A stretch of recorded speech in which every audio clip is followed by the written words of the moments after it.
Well, protection is the antithesis of that. We are living someone else's life. We're not living our life. We are living their schedule. We're going when they need to go.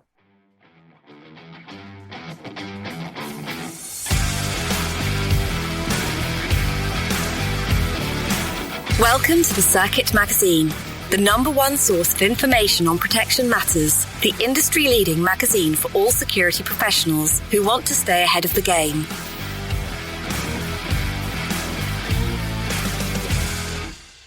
Know Thyself. Today, Elijah Shaw and I are delighted to be speaking with James Hamilton on the subject of knowing who you are as a protector, both when you're coming from the military or police into the private sector, or when you're fresh into the game. Elijah, don't protectors already know themselves? Well, first of all, I want to say this is a very weighty title we came up with. You know, this one's heavy, but I do think the title is very appropriate for the subject matter and our guests. So I think what was great about this episode is the fact that it got, I don't know, maybe a little metatextual. It allowed us some self-examination, I guess is what I'm trying to get at. And so, yes, I think many protectors think they know themselves, but it's the introspection that kind of allows us to better ourselves. And so a topic like this kind of, puts a mirror in front of our faces and allows us, in some cases, to kind of ask some tougher questions or maybe shed a little bit of light on some of the decisions we made that brought us to this point. And yeah, that is more practical, isn't it? Because you're right. Know Thyself, pretty weighty title. However, there is some practicality to it all. By the way, lovely to see you again. Haven't actually seen you in a while. It's been a second. How have you been? Have you been developing yourself, doing courses, things like that? Yeah, I've been great. It seems like you and I, we get together, and then we got these big gaps, and then we get back together. And I guess it's the gift and the curse. The fact that we haven't had a chance to get on as regular as we'd like with some of the episodes is because we've both been working. You've been busy doing a thing that you are great at, and I've been busy trying to build the brand, managing the company, and staying operational in the field with clients, which is a lot on the plate. But I've got a passion for it, as you do, as our guest does. And I think because you know yourself, you've had to probably work at it, but what did it come easy to you? Well, I'll tell you, in today's conversation, some of the things resonated. One of the things he spoke about was identity crisis, trying to figure it out. And for me, it was a little bit different in the sense that when the light bulb clicked, because I backed into protection work, I started doing security at a nightclub, like many doing in the field. But when I realized that I had a passion for it, I could see myself in this industry, and I wanted to get better at it. And so from that point on, my focus became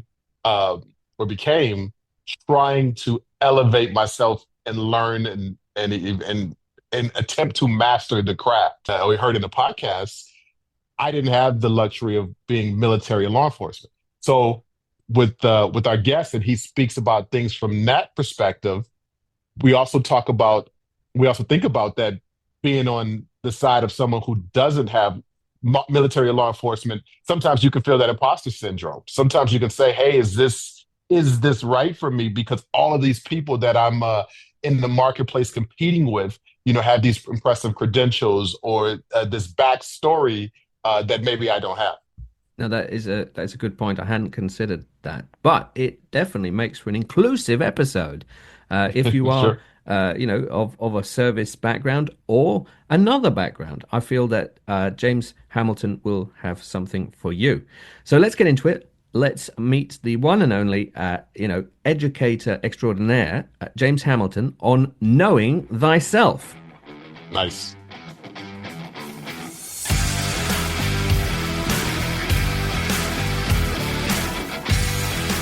And now, let's meet one of the contributors to the Circuit Magazine.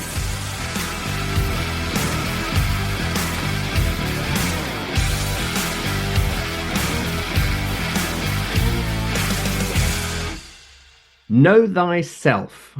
Today, I'm delighted to welcome James Hamilton, founder of the Hamilton Security Group, to the Circuit Magazine podcast. How are you doing, James? Great. Good to see you. Thanks for having me. I can't believe we haven't had you on sooner, but I'm delighted to talk to you now. You have many, many strings to your bow, but when we're talking know thyself, we could go in so many different directions. What is the problem we could hope to solve in a podcast like this? The guy waking up wondering, why he's doing what he's doing or why he keeps doing what he's been doing and gets so frustrated with it and then keeps repeating the same cycle. Okay, same cycle, and I guess in this context, we're looking at transitioning out of the military. We're looking at ways to better understand yourself as an individual, as a protector. Is that right? Absolutely. Like, why are you protecting? And then what do you do as you move from one to another? You move from the military, law enforcement into the public sector, who are you? Because you might have thought you were part of a unit and you're no longer part of that, and you go through an identity crisis. So knowing exactly who you are and why you do what you do will absolutely help you, be a better professional and a better human being. And if I may ask, obviously, delighted to have you on the podcast, but where does your passion for this topic come from? Oh, doing it, going through the whole thing, asking all those questions and wondering and, getting my stuff together and, um, yeah, trying to help because I see it. I see it every day. I train thousands of protectors every single year and I see it and I talk to them and I know they're going through it. And so if I can somehow help them, that's where my passion comes from.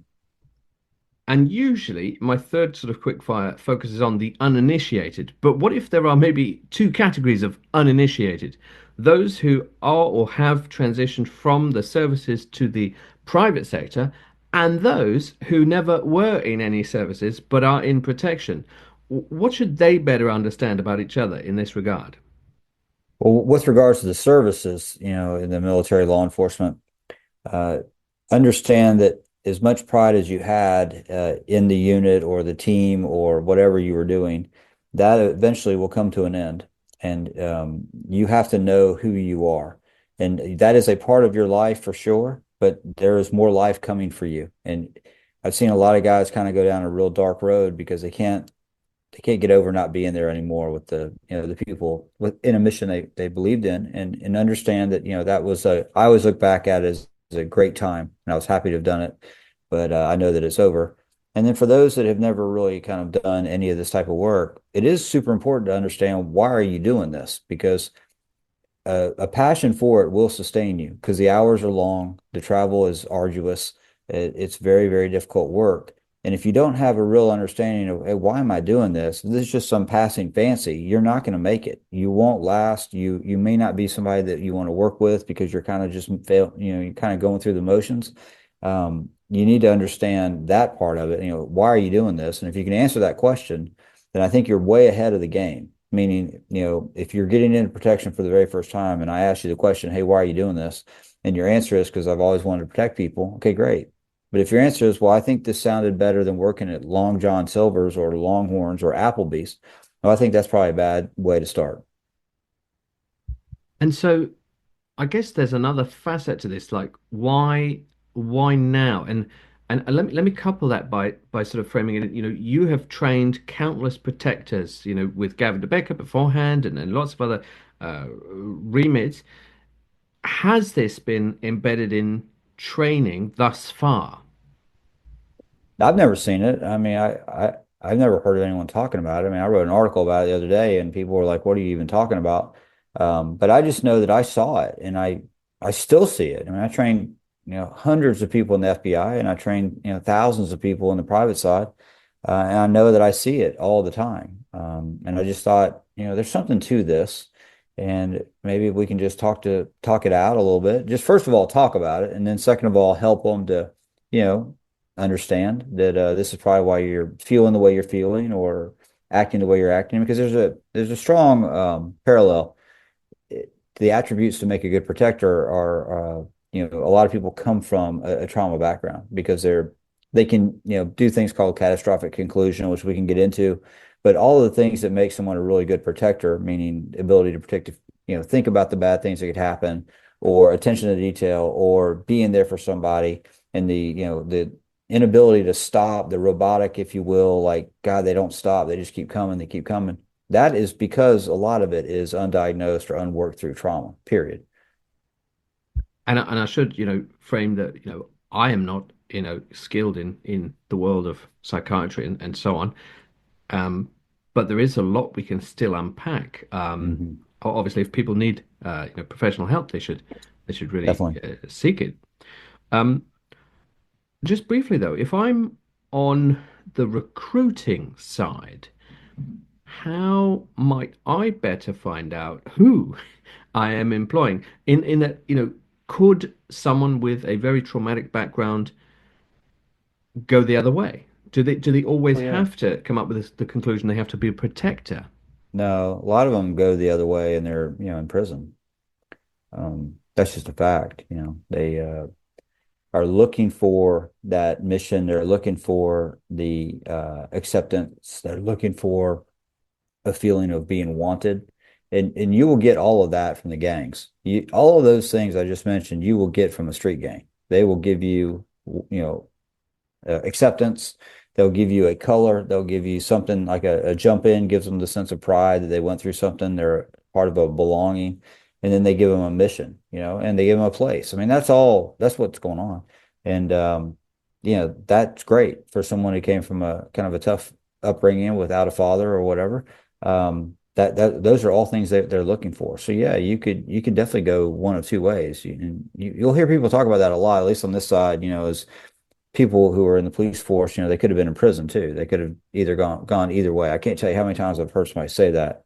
I could have gone either way. Well, yeah, and luckily you didn't, but it could definitely happen. Absolutely, a stark contrast. But what about protectors out there that say, well, I know myself. I was a para. Is that enough when we're seeking to know thyself? Yeah, I think if they can do that and they can say that was a part, and I know a lot of guys who do this. They did this impressive military background. It got them to their next job. They're very grateful that they went through it, but it's a chapter of their life that they've closed and they've moved forward and they've taken the good things from it into this new chapter of their life without missing a beat. And that's a healthy, absolutely perfect way to do it versus the one who's in the new, entity and all they talk about is the old entity. All they talk about is, well, when I used to be in the FBI or when I used to be in the Secret Service or when I used to be in the Navy SEALs, but you're not anymore. And so you're by constantly saying that, not only, are you not showing an ability to kind of grow and mature and then move forward into the next chapter, but you're kind of hanging on to something that doesn't exist anymore. And neither one of those things are super helpful, especially going to do our work, what we're doing. I told a person today, what you did got you here, but what you do tomorrow is going to keep you here. And that's super important for them to remember. So it's great to understand that you accomplished something, but it's also great to know that was a chapter of your life that, you've moved on from. It's very healthy. So, how could we as a community identify those who maybe have not moved on? Yes, we can, they forever talking about their previous role. But I guess I'm trying to think of it both in terms of the operator and the employer of operators. Um, how easy is it to determine if someone has known themselves, as they make that transition? CV could be one thing. LinkedIn profile with a lot of Rambo pictures, maybe maybe another thing. Yeah, I think it's the way they work. I think, it's having the courage to have those tough conversations. It's having the courage to say, you're not there anymore. This isn't that. This is a different thing. You need to adjust. And, we've all made the adjustment. Let's move forward together. But what you shouldn't do is make excuses for it, meaning, they're still acting like they're, a 20-year-old Marine. But this isn't that, or they think they're still in Fallujah or in some God terrible place that, our government sent them to. But have the courage to say, hey, bud, I appreciate what you did, but you're not there anymore. And you're going to need to adjust to what we're doing here, which is totally different on this high end, CEO protection type stuff. Yeah, just have the courage to tell them versus, making excuses for them or covering up for them or saying, oh, well, that's just, whatever. I think that's not helpful. I've been able to see people, have that courageous conversation with, I mean, I've had people have that conversation with me at times in my life, and I've had that conversation with others where I was just like, look, man, you need to kind of get your stuff together and understand your reality today, not 5, 10 years ago. Yeah, because I guess there's a difference between dining out on something and still embodying it. Um, Yeah. so is that comparable to the trauma that you were mentioning before? Do you see some people with a traumatic background sort of saying, yes, it happened? Maybe they like to talk about it versus still being in the moment. My experience is kind of all over the map on that one, in that a lot of people don't even, they'll say things like, well, it wasn't as bad as somebody else's. Because that's a cultural thing. You'll hear them say, well, my childhood was tough, but it wasn't as bad as so and so's. And somehow you're discounting what happened to you. And I don't think that's very good. Because we all have something. We all went through something. You know, and it's not a situation where you should sit and consistently, kind of lay on it in your brain where you're always thinking about it. It's super important to at least acknowledge, okay, some tough things happened, and now how is that affecting me, right? And so I'll give you a good example. Um, I I have a thing about noises, and so when I hear a noise, I'll start to kind of really hone in on what is that about. And my wife will kind of make fun of me because she's like, "You're like crazy." I'm like, "No, I'm not crazy. It's just I've been through some things where my ability to hear helped me, kind of get through the day." And that's from a childhood thing. And that's a very, so you think about a heightened sense of awareness. Well, that's a very good trait for a bodyguard. It's a very good trait for a protector, a heightened sense of awareness. Okay, well, where did you learn that? Because a lot of people aren't taught heightened sense of awareness. But if you went through something as a child where you're in a fight or flight situation for a long period of time, you have a heightened sense of awareness. You understand that. Now, that can have a downside too, by the way, but it also has a very positive professional side in that you have very good situational awareness. You're not the guy playing on his phone. You're the guy paying attention, and everyone knows, okay, he's switched on. You'll hear people talk about that in our industry. That person switched on. What they're saying is he's paying attention, he's using his senses, and he's thinking 3 steps ahead, right? And so that's all part of the planning process that we teach of, moving a principal from point A to point B. Well, there's a thing called catastrophic conclusion where we're thinking about, okay, what's the worst thing that could happen here? And then we're mitigating against it. Well, if you grew up in an environment where you had some catastrophic crap happen, or you were constantly thinking about a catastrophic thing that can happen, that'll make you a really good protection agent. Versus somebody who didn't have that background, they're gonna have to get taught those things. So there's a lot of positives to it, right? The negative side of it is you don't understand why you're freaking out about a noise. You don't understand why you can go from A to Z so quickly. And if you don't understand that, I think you don't know who you are. And then once you stop and go, okay, do what? What's going on here? That helps you to understand exactly who you are and why you do what you do. So do you think that perhaps we could divide knowing thyself into the hard and soft skill bucket? Because, extreme situational awareness, very, very key, but it's not the everyday, is it? The everyday is concierge. It is uh, customer service. It is anticipation. So, would you? I mean, obviously, this is a it depends answer, I suppose. But would you categorize those who've never been in the services, but perhaps came from entertainment, uh, hospitality? Um, do they have a higher chance of knowing themselves than maybe someone who has come through a very rigorous program? Yeah, I think you're right. I think it depends. I think there's a lot of confidence that comes from going through a rigorous program. You've been able to withstand and handle it. which is, obviously great. Um, but I don't think you're somehow have a leg up over a person who didn't come through that world, right? Um, I do think that there might be some more stick-to-itiveness to you if you've gone through a rigorous program and you won't quit, maybe as frequently as someone who hasn't been through a rigorous program. Um, that's the other thing is there's this inherent brotherhood or unit cohesion or sisterhood that comes with being with people through tough times that you have, and so you're less apt, I think. Okay, a good example: you get sick on a detail. All right, if you're sick on a detail, if you came from a unit type background or military or police type background, your first thought is, well, I can't not be there because I'm going to let the people down that I work with. It's a very strong desire to be there for the other people.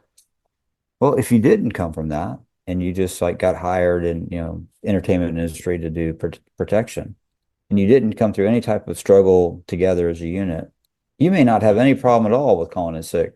You may go, well, what's the big deal? I'm sick, right? And I'm not saying don't call in sick. I'm just saying that you probably don't understand like the mission, the importance of mission accomplishment that you might have gotten from the military and police, or I know you got from the military and police because everything is about that. So I think that's a good example of you might be a little bit behind the curve if you never accomplished a mission or saw the importance of, or A, the importance of accomplishing the mission, or B, the mission going bad and you losing a guy. Like, there are real consequences to this work. And so, yeah, I think both sides can be good, but and I wouldn't say one has a leg up over the other. I do think no one's service is super important in our work, but I definitely think that you have to know who you are to even have conversations with folks, and as you're talking to people, how do you gauge whether or not they're telling you the truth or not? You're using your intuition. How do you develop that? Like those are all things that are super important to our work, but it really helps you to understand, your place in it, right? And why you're there. It kind of sounds like the philosophical argument, I know that I do not know. And someone will, jump out of the audience screaming that, yes, it's this philosopher, or, something, but I know that I do not know. Is that the ultimate goal, to recognize your weaknesses, on a level that you recognize your strengths? That's a great one. I think, the ability to know that as much as, knowledge as you accumulate, the kind of less you know, I think that's a super humble position to take. And I love seeing that humility is a trait that I think is one of the most important things in an executive protection agent is humility. Because, you certainly don't want to be arrogant or cocky. But I think you're right. I think the more you know, the less you know. Um, and you think you got this part all figured out, and then something else is going to come up on you. But yeah, I think there's a lot of truth to that. Because if you think you know everything, then you probably don't know anything, and you probably don't know who you are. You're just playing some string that that somebody told you was a good thing to do. And so if you're talking to protectors who are transitioning from the services, we've explored this topic in different ways on the podcast. But I really struggle to put my finger on how, right? You can say this is different and that is the same, but perhaps we've struck upon something that is the how to discover who you are as you transition. Is that something that you've had to help people with on their journey? Yes, and what the way that'll manifest. Okay, so if you don't know who you are and you are chasing $10,000, right? You're moving from the public sector to the private sector, and you're gonna take a job, and you're there 2 weeks, let's say, and you find another job for 10 grand more, and you go and take that one. You see a lot of that, and why are you doing that? Because you think that that money is going to somehow make a difference, right? And I had a person, do this. They went from one job to another job to another job. Then they decided to come back. And I asked them, are you still you? And the question was like, what? And I said, are you still you? Because the things that made you angry, that made you leave, are still here. The people that, you were angry with, or whatever reason it was that you left, they're still here. Nothing's changed, right? You have to understand who you are. What is motivating you to do the work? If it's money, which you think is appreciation, well, there's always going to be somebody that, is going to probably try to pay you more. But you have to know, why are you doing it, right? And if it's just to do the job, that I always tell guys, that's money too. Just being able to do this type of work, that's money, because you're able to do something that in your soul you really want to be doing, which is protecting another person. Um, so I definitely believe that, I've seen it manifest, in this kind of, I'm not happy. Well, happy is not a real thing. It's a momentary state of feeling, but no one is just happy all the time, right? I mean, that job is not going to make you happy. You know, you might be content, but I think that's, why are you doing it? Again, it goes back to you and who you are, and why are you doing these types of things? Because being gone and doing the work, is hard. It's hard on family. It's hard on all of those things.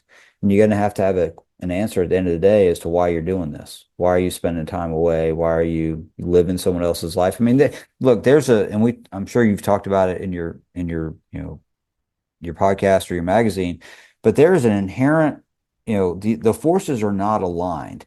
What I mean by that is humans are inherently selfish, right? We want what we want. We want to have shelter, we want to have sex, we want to have food, we want to have water, we want to have our schedule. Okay. Well, protection is the antithesis of that. We are living someone else's life. We're not living our life. We are living their schedule. We're going when they need to go, right? And so we're already created in some type of like conflict. Well, guys have to get over that and figure out, okay, can I handle that? Because it's tough. It's not easy to live someone else's life. It is a very difficult thing. And I think a lot of people leave the work because of that. I don't think they leave over money or a bad boss or bad company, even though they might say that. I think at the end of the day, they get tired of living someone else's life without some type of, like reward for it. And I would say to them, the reward is the sacred trust of being able to protect another human being, period. Do you think that's why we see at least the social media reports? I honestly I don't know if I've ever met someone that's done this, of protectors who start to give financial advice to billionaires because they start to imagine that they themselves are in that league. Maybe that's an urban myth, but is that, or would that be a product of them not knowing themselves? Oh, for sure. Or an overstated belief of their own capability, which is pretty common. But I have heard stories like that, and that to me is always part and parcel to you broke the line that exists between being a protector and the protectee, right? You want to keep a line there, a professional line, so that when you need to kind of move them rapidly and violently, they understand what's happening, and you're not just their buddy. Because there's a line, but if you're a protector making whatever 100 grand, and you're working with a billionaire, and you think, well, if I can cozy up to that person, I can set myself up, and that happens, and so they do it. You see it. It's not a lot, but I've seen it. It's terrible, but I mean, I don't want to say terrible. They did what they had to do for their life, and whatever. But yeah, I think if you're going to it with that type of motive, I think your motives are probably off a little bit, because the work should be about the work, right? And not about a stepping stone. And yeah, but I've heard this there's guidance on things when you really should just keep your mouth shut and do your job.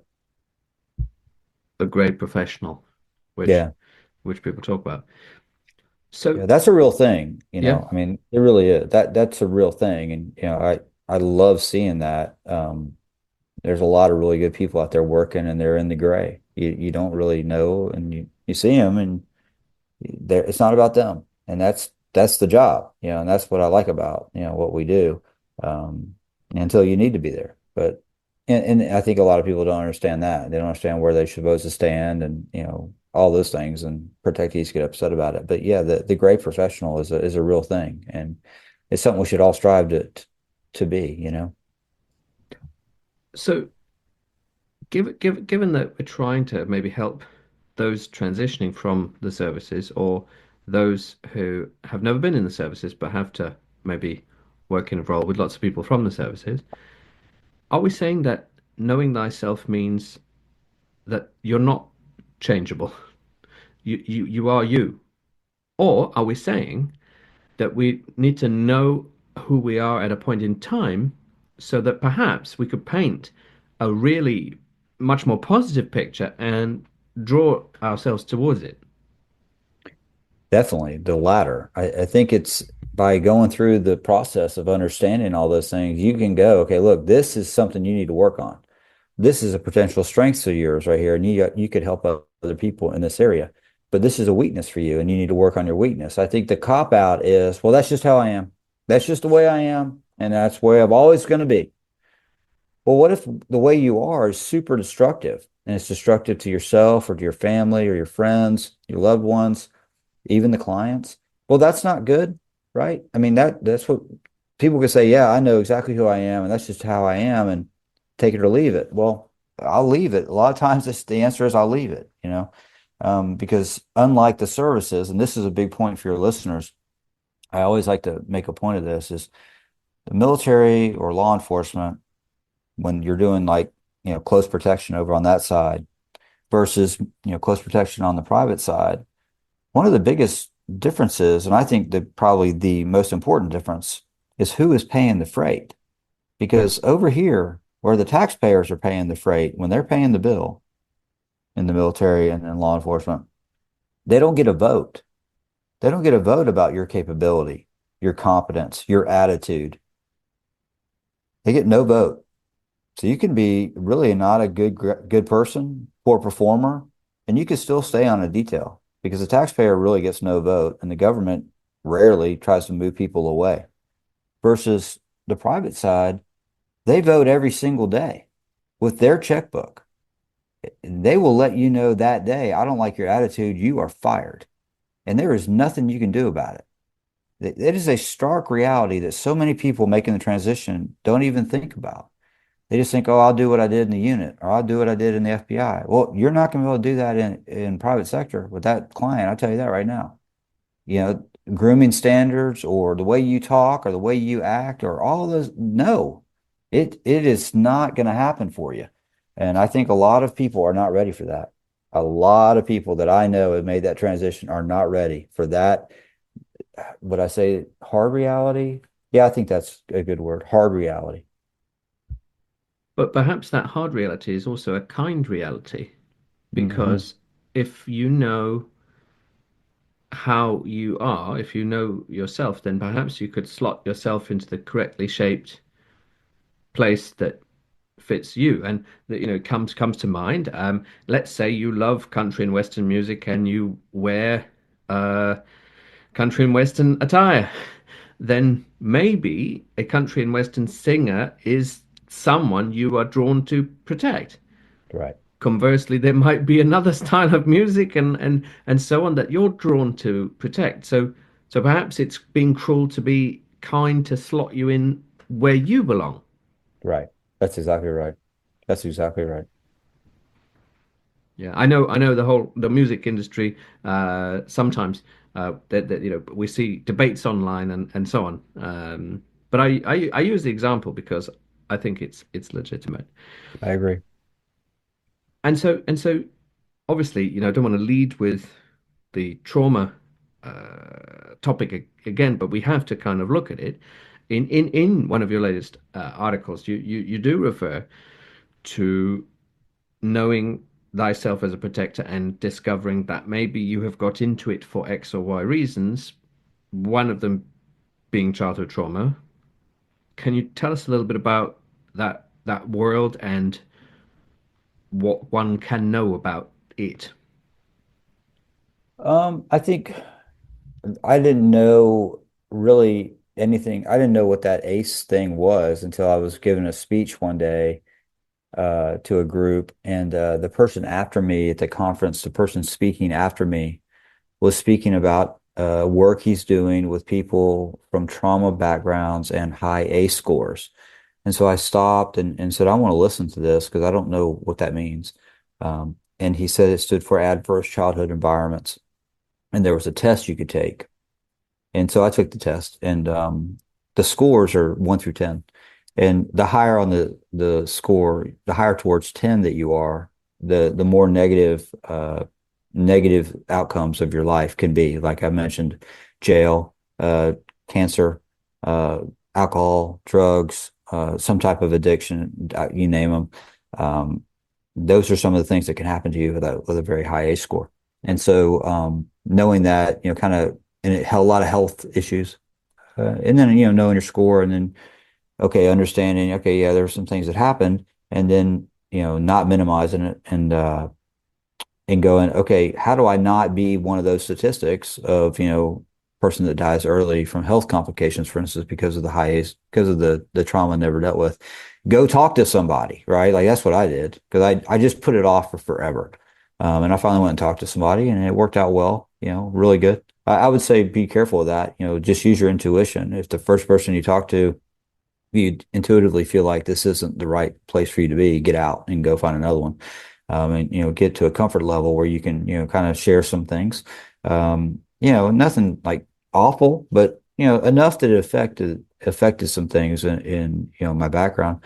That's all I really want to say about it. But I would say that, um, wanting to be there for somebody.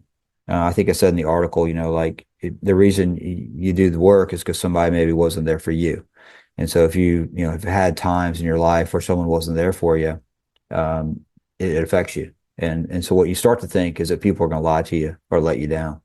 And that'll manifest itself in our work, and that, you as an investigator, as an interrogator, you don't believe a word coming out of someone's mouth. Well, that may be because you were lied to as a kid. That could happen.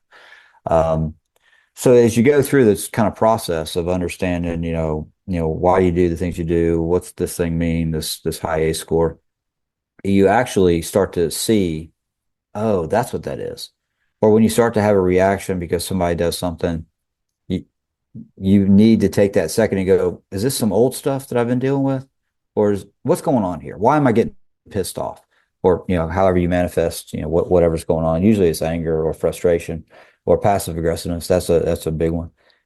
So for me, it was just super helpful to kind of understand, there were words for some of these things like catastrophic conclusion. I didn't know what that meant, but I know that's what, I do.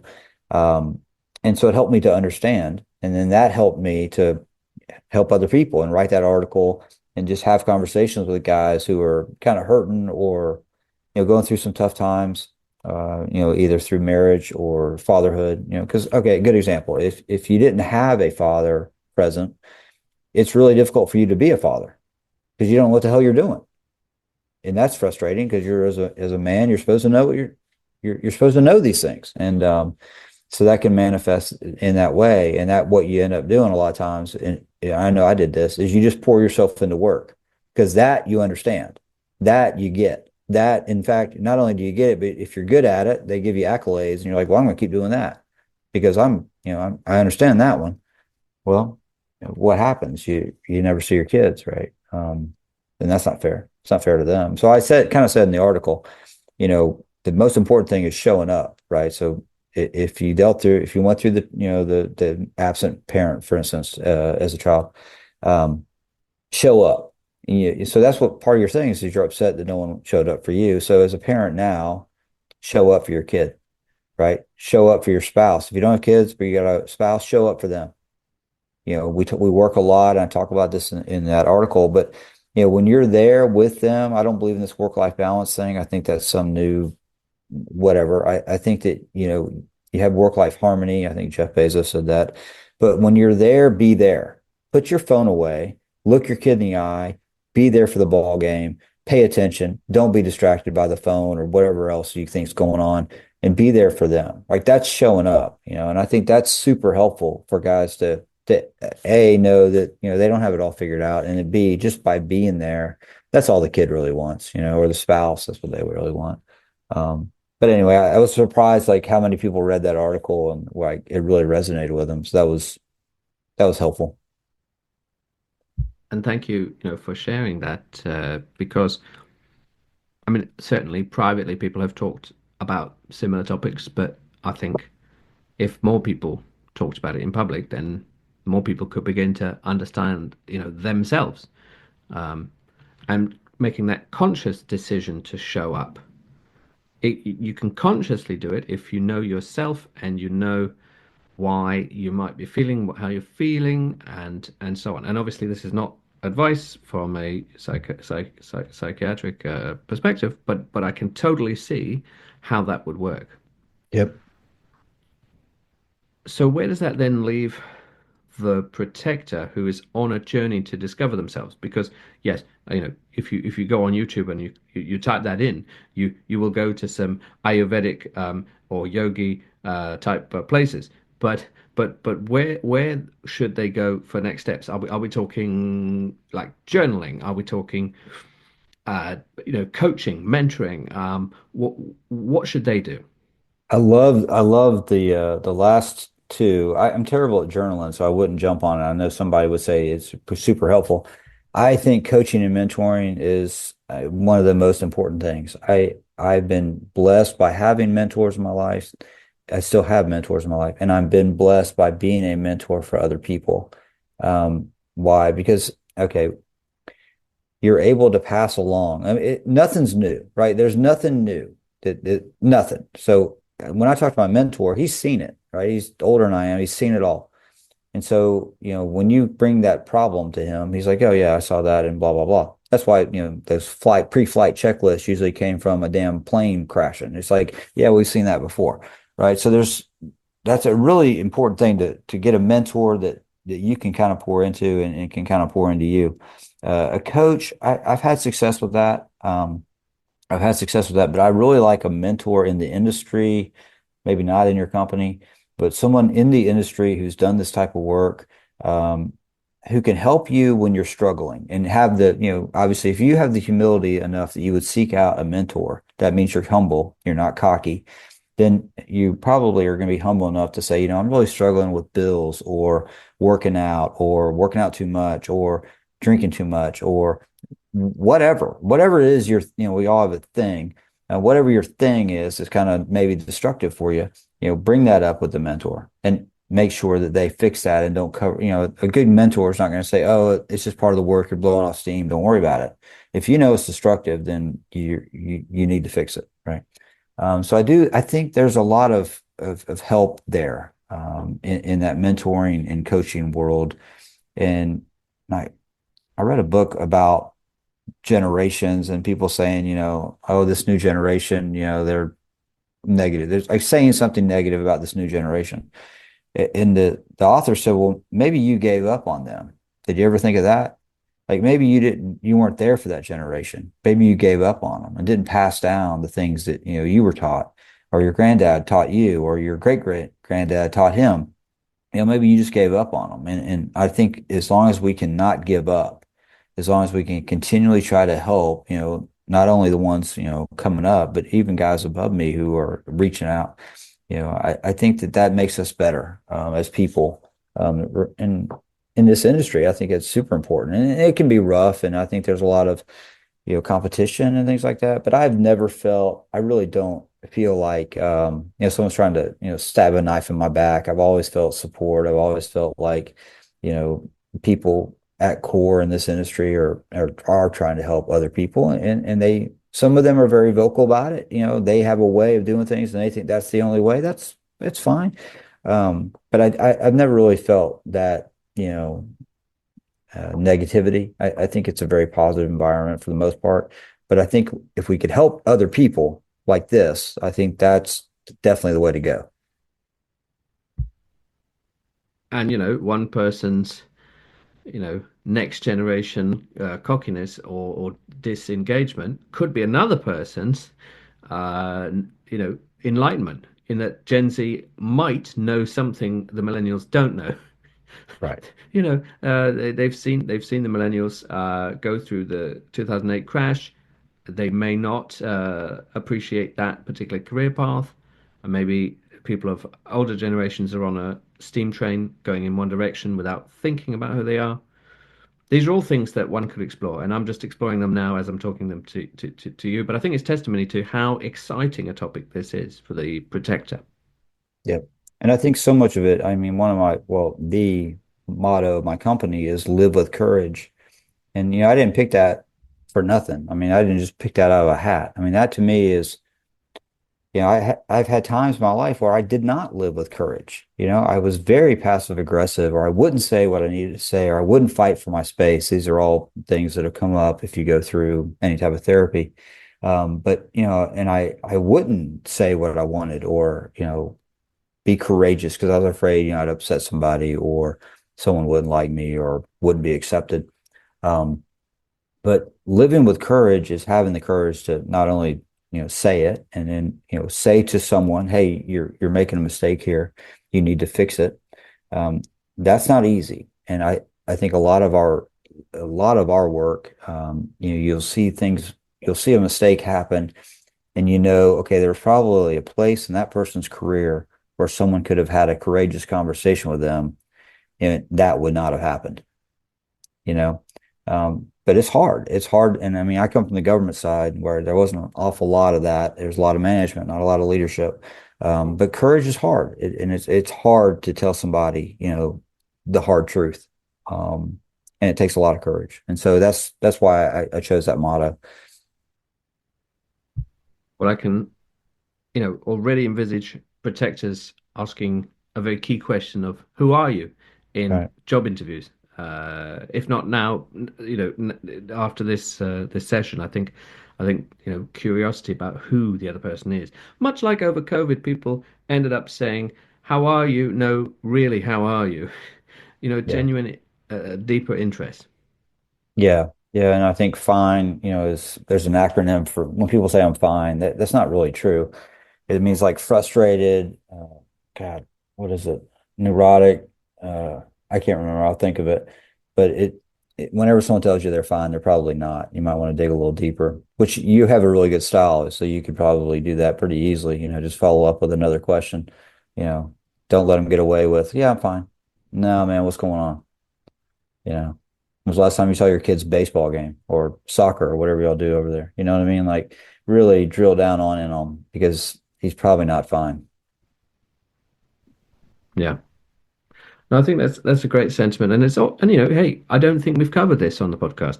We've looked at a range of methodologies and groups that people could join to help transition from public sector to private sector. But I don't think we've covered this, which I think is really really key. So James, thanks for bringing it to us. Obviously, Sure. lovely to I say lovely, important to combine it with the ACE framework, Yep. and I feel this is really really going to help a lot of people. So what's next for you? What are you next working on? Where can people next find you? I'll be in Nashville for the Close Protection Conference, and I'm out there, doing a lot of consulting and training. So if you have or want some type of consultation on how to make a team better, show return on investment, how to kind of help the people who make the decisions about the money understand what you all do, give me a call. I do training and consultation for EP programs, a lot of IRS 132s, but I'm out there just trying to make a difference in a space that I love and I care about, and meeting new protectors all the time and trying to guide them and help them get into the industry and different aspects. So yeah, you can find me on LinkedIn. If hopefully we've connected, and hopefully I can see you in Nashville. And yeah, that's it. Perfect. Well, James, thanks very much for coming on. This has been Knowing Thyself, and I might say a fantastic edition of the Circuit Magazine podcast.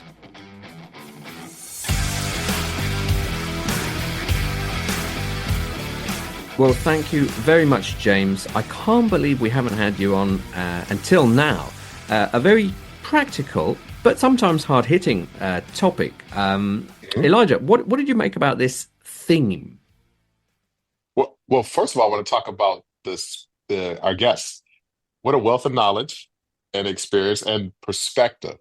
And so the theme, which could be considered kind of weighty at times and kind of heavy, but I think it touched on some great points. And, one of the takeaways for me is identity, and uh, trying to figure out where it is you fit, uh, one in the overall scheme as a human being, and then in the protective equation. And then kind of looking at knowing that your background, your past shapes your future, and some of the decisions that we make come from some of the things that we were rooted in early on, good or bad. And, I think part of human psychology is to just kind of compartmentalize and box things away. But I do think that some of our actions, if we look at the root cause of it, it can stem back to some things that happened to us early on. And being a protector by nature, I think if we put an emphasis on that word nature, we some of us evolve into the role. And so just having a conversation like this just makes us think. And I think that's great that this can be thought provoking, and we can have guests on the panel, guests on the program that some of the conversations are lighthearted, some of the conversations are very macho, I guess, for lack of a better term, and then some of the conversations are introspective, and I think that just talks to the testament of people who are in this industry, and the variety of it. Absolutely. And, to be fair, we have enough podcast sessions on protective driving and, Yeah, sure, exactly. being a super recognizer or things like that. So, once in a while, I think it is good to navel gaze, take a bit of time out, think about yourself, and also think about your colleagues. You may have had a difficult childhood. They may have had a difficult childhood. It just helps appreciate their background, and also that their past may not determine their future if they are being conscientious about where they want to go. I agree. Which is good. But talking about where people are going to go, where are you going to go? What a transition, bro. I know, so it's a little bit hard. This is why you are good at what you do, okay? How about that? I kind of forced it there, but thanks. Yeah, right. Yeah, that's okay though, right? No. What's coming up for you? Well, here's where we're at here. We are wrapping up a extremely eventful 2024. We had the presidential elections in the United States. Those were eventful, I guess is the word for it. And, some people are still in a little bit of shock, and other people's are in a state of transition. But the only constant is change is what I'll say here. And so, I think the hope is that that transfer of power will continue to be smooth, and that again we'll go into the 2025 with kind of a better understanding of our place in the world here. And so all that to say is that, I've got some goals for the next year.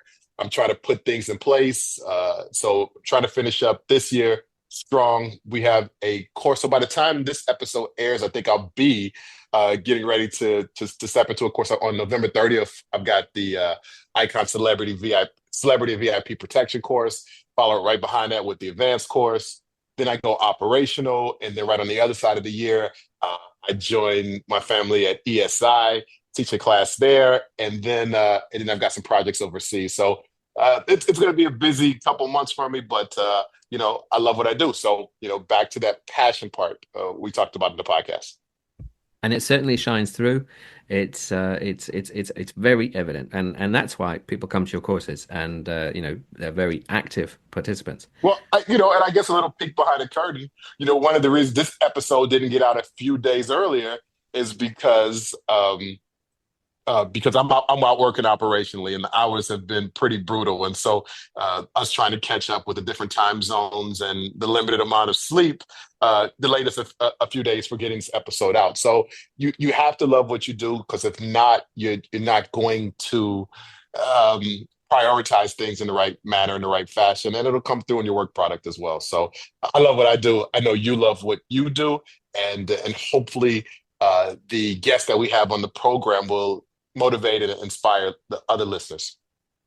Fantastic. And talking about listeners, I just thought, what a nice time to say thank you for still listening. Because even though we've had a bit of a gap, we can see the metrics and you're still listening in great Yeah. numbers. And even some of you are telling me, hey, when's the next episode? So one person, I'm not going to name names, but they live in Canada.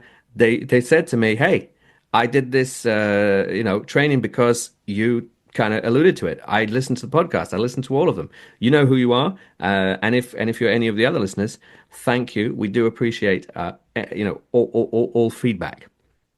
I agree. I think that the fact that when we have these gaps, which is because all of us are busy in these other areas in our life, and sometimes we want to structure and refit and come back with something new and fresh.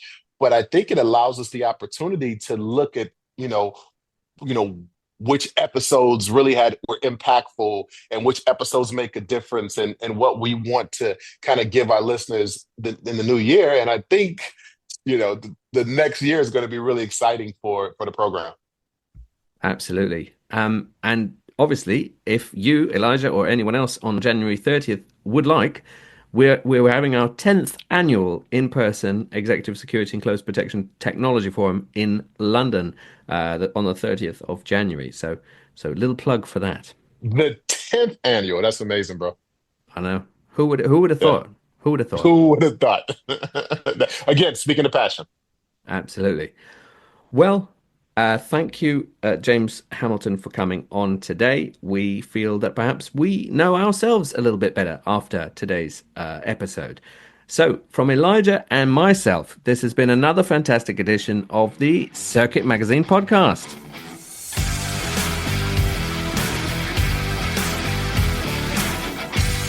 You have been listening to the Circuit Magazine podcast. Be sure to subscribe and be sure to not miss an episode.